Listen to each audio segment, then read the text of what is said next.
Bonjour, alors aujourd'hui je vous montre tout d'abord comment monter votre projet avec la méthode du long tail cast on. C'est la méthode que j'utilise pour tous les carrés que je réalise pour le challenge. Donc je vous montre comment la réaliser. Donc moi j'enroule mon fil autour de mon doigt et je fais un petit nœud coulant. Voilà, donc ça que je vais mettre sur mon aiguille. Donc voilà, là il n'y a rien de compliqué, je vous remontre.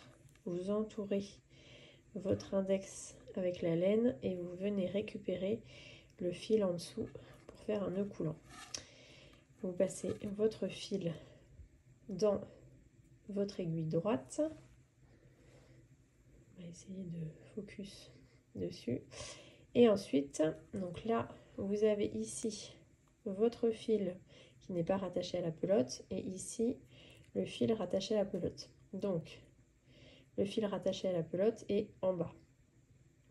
Vous prenez votre index et votre pouce, voilà, comme ceci, et vous allez écarter les deux, faire comme un demi-tour et venir chercher le fil rattaché à la pelote et qui entoure votre pouce, comme ceci. Donc, je vous remontre. Vous avez ici votre fil qui n'est pas rattaché à la pelote.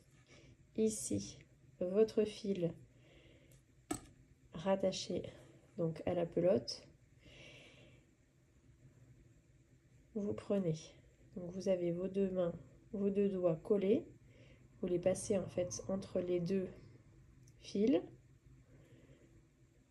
Voilà, et vous tenez, moi je tiens en fait les deux avec le reste de la main. Vous écartez, vous faites un demi-tour. Vous passez votre aiguille sous le fil tenu par votre pouce. Hop, voilà, j'ai perdu tout. Alors attendez, ça va me permettre de vous remontrer. Alors, je passe l'étape du nœud coulant. Donc, vos deux doigts, vous faites un demi-tour avec votre pouce. Vous passez votre aiguille sous le fil tenu par votre pouce. Ou donc vous passez dans la boucle.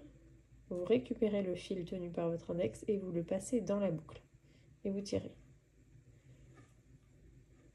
Alors, c'est pas forcément évident pour les débutants. Je vais vous montrer un autre montage, mais j'avoue que celui-ci est plus propre et ne bouge pas. Donc ça, c'est un montage qu'on retrouve assez régulièrement dans les patrons.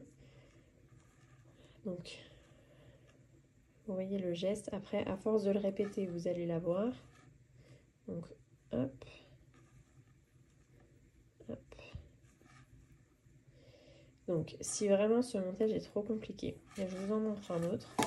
Mais l'autre, il a un désavantage. Donc, vous repartez sur votre nœud coulant. Et ça, c'est souvent le montage qu'on montre aux débutants. C'est le montage au pouce.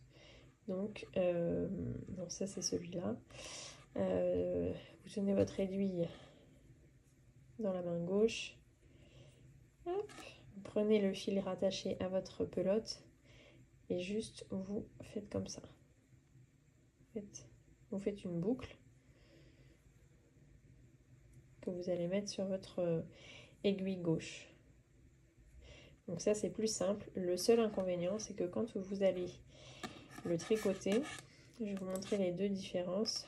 Donc quand vous allez tricoter votre laine, il peut y avoir un fil comme ça qui apparaît si on tire trop. Et alors là, c'est un peu pénible. Vous voyez ?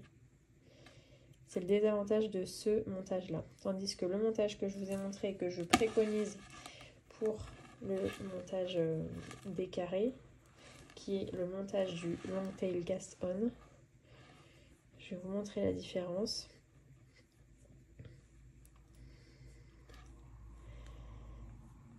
C'est d'ailleurs le montage que je préconise pour la plupart de nos patrons.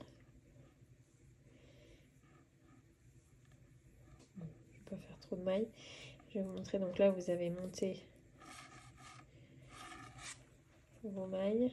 Et donc en fait, quand vous repartez, vous n'avez pas, si vous voulez, ce fil, vous n'avez pas ce grand fil qui apparaît en fait. Donc voilà. Je vais vous montrer également dans cette même vidéo le point. Alors là, je vais finir mon rang, mais je vais vous montrer le point de riz, qui est le point que l'on tricote pour tous les carrés, qui va faire la bordure. Donc là, ça c'est du point mousse hein, que je viens de faire, c'est du point endroit. Et donc le point de riz, donc là je sais même pas combien j'ai monté, mettre 2, 4, 6, 8, 10. Donc là j'ai 10 mailles. Donc le point de riz c'est simple, c'est une maille endroit et une maille envers. Une maille endroit, une maille envers. Donc voilà, donc ça c'est pour le premier rang, une maille endroit, une maille envers, une maille endroit, une maille envers, une maille endroit, une maille envers. Alors la petite subtilité, donc si vous terminez avec une maille envers, pour les, enfin vous terminerez toujours avec une maille envers si vous avez un nombre pair, donc vous repartez sur une maille envers. En fait, à chaque fois vous allez tricoter une maille envers sur une maille envers et une maille endroit sur une maille endroit. Donc si vous avez un nombre pair, vous repartez sur une maille envers. Par contre, si vous avez un nombre impair, vous repartez sur une maille endroit puisque vous aurez fini par une maille endroit. Voilà. Donc là, vous allez terminer vos 10 mailles sur le rang envers par une maille endroit et donc vous repartirez sur une maille endroit. Donc je vous remontre. À chaque fois quand je vous dis maille lisière, là vous allez voir, vous avez fini par une maille endroit, donc vous repartez sur une maille endroit et une maille envers. Voilà. Donc ça c'est les mailles lisières, par exemple d'un point. Après vous allez avoir, vous avez souvent deux mailles lisières. Donc après par exemple, imaginons que les prochaines mailles, ce soit tout à l'endroit, donc tout à l'endroit, et on va s'arrêter avant les deux dernières mailles. Comme c'est un multiple pair, vous repartez avec une maille endroit, une maille envers. Voilà. Ce qu'il faut se rappeler, c'est que si vous avez un nombre pair de mailles sur vos aiguilles, vous terminerez toujours avec une maille envers et vous repartirez sur une maille envers.